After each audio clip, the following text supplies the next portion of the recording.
Turning our attention now to the ASX, here's Matt Birney and Bulls and Bears with the latest public company views and interviews. Welcome to Bulls and Bears, brought to you today by Lindian Resources, ASX code LIN. I'm Matt Birney and I'm joined now by the CEO of Lindian Resources, Alistair Stevens. Hi, Al. Hi. Okay, so Lindian Resources made a name for itself recently with its Kangankunde rare earths project in Malawi when it tabled a massive maiden mineral resource. The project boasts some off-the-scale drill results that are simply eye-watering, and unlike some other really long mineralised drill intersections from other ASX-listed companies, Lindians also have grade. Notably, the company has just signed an offtake agreement with a global metals trader for a monazite rare earths concentrate, and it's game on now. Okay, Al, we'll get into that offtake agreement in just a moment, but firstly, remind me of the maiden resource estimate at Kangankunde. It's pretty big, if I recall. That's right. 261 million tonnes at 2.2% of total rare earth oxide, which means that it contains 5.7 million tonnes of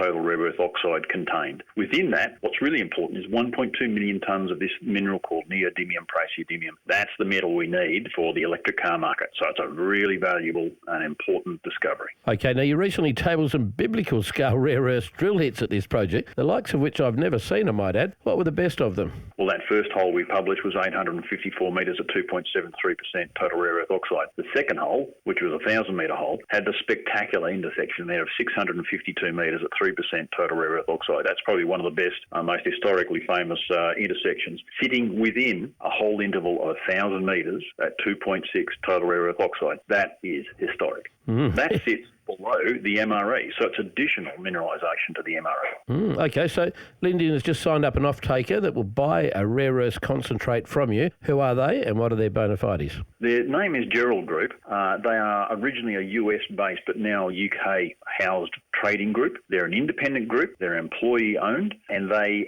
trade many bulk commodities across the globe. And how much product have they committed to buy and over what period of time? They're buying 45,000 tonnes of monazite or total rare earth oxides in monazite concentrate over a 5-year period, which we can deliver earlier if we want to. How much does monazite concentrate sell for a tonne today? Well, it depends upon the quality and the grade of the material. And it's fortunate that Kangankunde has a high quality, high purity material. So we'd be expecting the lower range end around about $10,000 a tonne with an upper range of somewhere around 15,000 to 20,000 tonnes. And it's linked to the NdPr price. So it increases in value as price goes up. Very quickly, can you get any of that money up front in this deal? Indeed we can. We've actually negotiated the fact that we could actually source a $10 million US deal or 15 million Australian, which would help funding in development. Alistair Stevens from Lindian Resources, thanks for joining me on Bulls and Bears. And remember, we're only here to give you information, not advice, which you should of course seek independently. I'm Matt Birney and this is Bulls and Bears. For more public company interviews, go to the Money page on the 6PR, 2GB, 3AW and 4BC websites and click the Public Companies tab.